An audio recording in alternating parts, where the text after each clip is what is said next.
है वो तमाम इस तशद्दुद में शामिल रहे हैं, कुछ शहादतों को छुपाने में शामिल रहे हैं। ये ब्लाइंड मर्डर जो है मुकदमा नंबर 1163 है, थाना लिटन रोड का ये मुकदमा है। तो उसका पता लग गया, वो इंशाल्लाह हम 1 या 2 दिन के अंदर उसको भी पकड़ेंगे। ये ब्लाइंड मर्डर जो है मुकदमा नंबर 1163 है, थाना लिटन रोड का ये मुकदमा है। प्लानिंग से ये कत्ल किया था और उसको छुपाया था। जी, बिस्मिल्लाहिर्रहमानिर्रहीम। आप सबका बहुत शुक्रिया जी, आप तशरीफ लाए। आज की जो प्रेस कॉन्फ्रेंस है ये एक ब्लाइंड मर्डर के हवाले से की जा रही है। ये ब्लाइंड मर्डर जो है मुकदमा नंबर 1163 है, थाना लिटन रोड का ये मुकदमा है।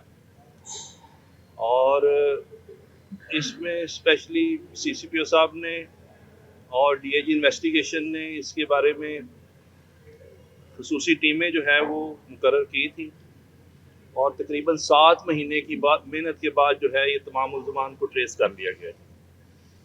इसमें ये एक ब्लाइंड मर्डर एक आम शख्स था, कोई ऐसा नहीं था कि कोई ये अशराफिया से इसका कोई ताल्लुक है। तो इसके लिए खसूसी हदायत थी सीसीपीओ साहब की कि इसको हर हालत में ट्रेस करना है।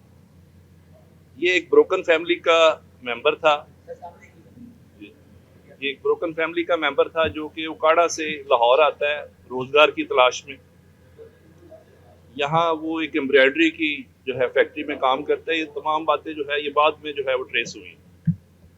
उसकी शनाख्त जो है वो ट्रेस की गई और उसके बाद जब इसकी बॉडी मियानी साहब कब्रिस्तान से हमें मिली तो उसके ऊपर बहुत ज़्यादा तशद्दुद हुआ था। ये ब्लाइंड मर्डर जो है मुकदमा नंबर 1163 है, थाना लिटन रोड का ये मुकदमा है। इसको ट्रेस करना शुरू किया कि ये कहाँ रहता है, कहाँ काम करता है। उस सिलसिले में 7 माह की मेहनत के बाद जो है सारी टीम ने मेहनत करने के बाद इन तमाम मुल्ज़िमान को ट्रेस कर लिया है, जिसमें 3 मुल्ज़िमान हमने गिरफ्तार कर लिए हैं, बाकी के साथ इंटेरोगेशन है और एक जो है मुल्ज़िम अभी रोपोश है इसमें। तो इस हवाले से अगर आपके कोई सवालात हैं तो आप पूछ सकते हैं। जी, इसमें ये शख्स जो था 2 नशई थे जो पकड़े गए एक मार्की के अंदर, जो उन्होंने पकड़े कि जी ये तार चोरी कर रहे थे, ये उनको छुड़ाने गया था। उसके बाद उन्होंने इसको भी पकड़ लिया और इसके ऊपर भी तशद्दुद करते रहे। वो सारी रात तशद्दुद करने के बाद जो है वो ये सुबह दम तोड़ गया। फिर उन्होंने इसको अलहदा कर लिया और इसकी नाश को रात छुपा कर रात 11-12 बजे के बाद एक कारपेट में लपेट कर एक गाड़ी में वो मियानी साहब कब्रिस्तान में रख। नहीं, इसमें मुल्ज़िम रिकॉर्ड याफ्ता नहीं है।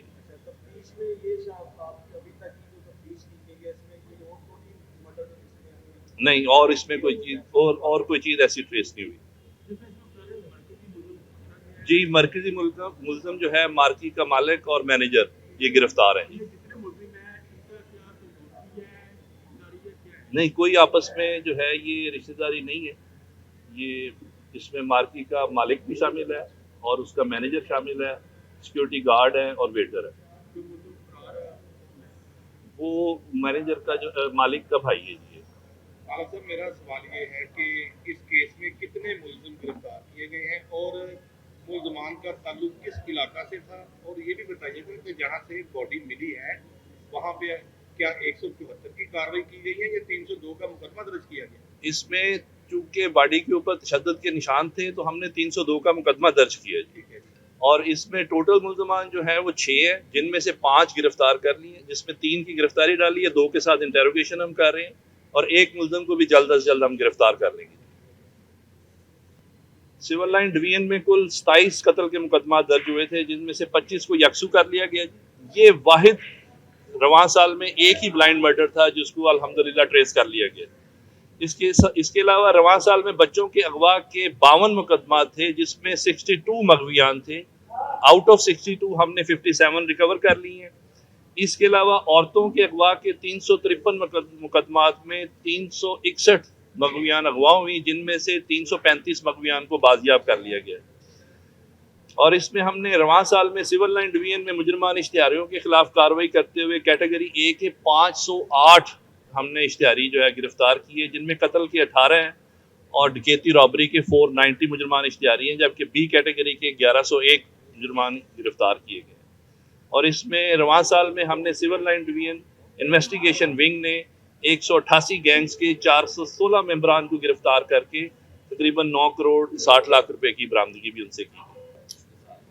नो डाउट कि इसमें मुकदमात में सीसीडी की वजह से बहुत ज़्यादा जराइम में कमी आई है, लेकिन इसमें इन्वेस्टिगेशन विंग ने बहुत ज़्यादा इससे पहले ही वर्किंग स्टार्ट कर दी हुई थी। और स्पेशली ना सिर्फ इन्वेस्टिगेशन विंग ने बल्कि ऑपरेशन विंग ने भी उसमें क्योंकि खसूसी टीमें बनाकर फोकस्ड क्राइम और जिसमें स्पेशलाइज्ड क्राइम के हवाले से जो टीमें बनी हैं तो उससे क्राइम में काफ़ी कमी आई है। अस्सलाम वालेकुम नाज़रीन, मैं हूं आपका मेज़बान आसिफ मुगल और आप देख रहे हैं मशरिक डिजिटल।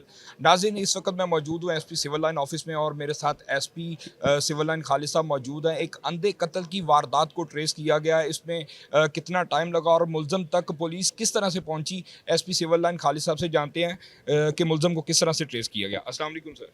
जी वालेकुम अस्सलाम, आपका बहुत शुक्रिया, आप तशरीफ़ लाए। कल से आप बताइएगा कि जो मुल्ज़म तक का आपकी रसाई किस तरह से हुई और कितना टाइम लगा आपको मुल्ज़म को ट्रेस करने में? ये तकरीबन 7 माह के अरसे में मुल्ज़मान तक हम पहुंचने में कामयाब हुए हैं, क्योंकि इन्होंने ऐसी प्लानिंग से ये कत्ल को किया था और उसको छुपाया था कि वो ये समझ रहे थे कि शायद पुलिस उन तक नहीं पहुंच सके। लेकिन इसमें हमने मुख्तलिफ़ टीमों बनाने के बाद मुख्तलिफ़ एंगल्स पे हम काम कर रहे थे और इसमें स्पेशली डीएसपी इन्वेस्टिगेशन मजांग इंचार्ज लिटन रोड, इनकी खसूसी मेहनत है। ये मुसलसल दिन रात 7 माह काम करते रहे हैं, जिसकी मदद से हम ह्यूमन इंटेलिजेंस की मदद से मुल्ज़मान तक पहुंचने में कामयाब हुए। कितने मुल्ज़मान जो हैं वो इस वारदात में ट्रेस हुए हैं? इसमें टोटल मुल्ज़मान 6 थे जी, जिसमें से 5 पुलिस ने जो है वो पकड़ लिए हैं, जिसमें से 3 गिरफ्तार हैं, 2 की इंटरोगेशन की जा रही है और 1 मुल्ज़म अभी तक रिपोर्ट है। तो ये सर क्या वजह है कि अगर 5 पकड़े जा सकते हैं तो एक मुल्ज़म क्या वो शहर लाहौर में है या कहीं और कहीं भाग गया है, वो क्यों नहीं ट्रेस हो रहा? बिल्कुल ट्रेस हो जाएगा, उसका पता लग गया हुआ, इंशाल्लाह हम 1 या 2 दिन के अंदर उसको भी पकड़ लेंगे। तो ये जो 5 मुल्ज़मान ट्रेस हुए हैं जो अभी आपकी हिरासत में हैं, इनको 302 के मुकदमे में चालान किया जाएगा या एक के ऊपर 302 डाली जाएगी? ये सारे ही जिस 302 में जो है शामिल है, मुलव्वस हैं इसमें, सारों को चालान किया जाएगा। नहीं, जो मारने वाला शख्स होता है वो तो एक ही होता है, बकाया तो कोई है हेल्प कर तमाम इसके ऊपर तशद्दुद करते रहे हैं, तो इसमें से तमाम ही शामिल हैं इसमें। तशद्दुद की वजह क्या बनी कि एक शख्स को इतने लोगों ने पकड़ के जो ना वो तशद्दुद का निशाना बनाया और वो अपनी ज़िंदगी से हाथ इनके ऊपर इल्ज़ाम ये था जी, इन्होंने कुछ उनकी मार्की की कोई तार चोरी की है और इस वजह से जो है वो तमाम इस तशद्दुद में शामिल रहे हैं, कुछ शहादतों को छुपाने में शामिल रहे हैं। तो ये तमाम मुल्ज़मान 302 के अंदर चालान हो। जिस मार्की का कहा जा रहा है कि चोरी की है, ये उस मार्की के ऑनर्स हैं, मालिक हैं? जी, ऑनर भी हैं और मैनेजर भी हैं और इसके अलावा सिक्योरिटी गार्ड शामिल हैं इसमें और इसके अलावा उनके वेटर्स शामिल हैं। मेन इनका जो एक मरकजी मुल्ज़म होता है, मरकजी मुल्ज़म गिरफ्तार है जी। मरकजी मुल्ज़म जी नाज़रीन, आपने एसपी सिविल लाइन खालिद साहब की गुफ्तगू सुनी कि एक अंधे कत्ल की वारदात थी जिसको 7 माह की अनथक मेहनत के साथ जो है वो उनको ट्रेस किया गया। 6 मुल्ज़मान में से 5 मुल्ज़मान गिरफ्तार है, 1 मुल्ज़म वो रहता है, उसको भी पुलिस जो है वो इंशाल्लाह जल्दी जो है वो गिरफ्तार करेगी और तमाम मुल्ज़मान को जो है वो कैफ़रे किरदार तक पहुँचाया जाएगा और इनको जो 302 दफ़ात के तहत सज़ा मिलती है वही सज़ा दी जाएगी। इसके साथ ही हमें दीजिए इजाज़त और आप देखते रहें मशरिक डिजिटल।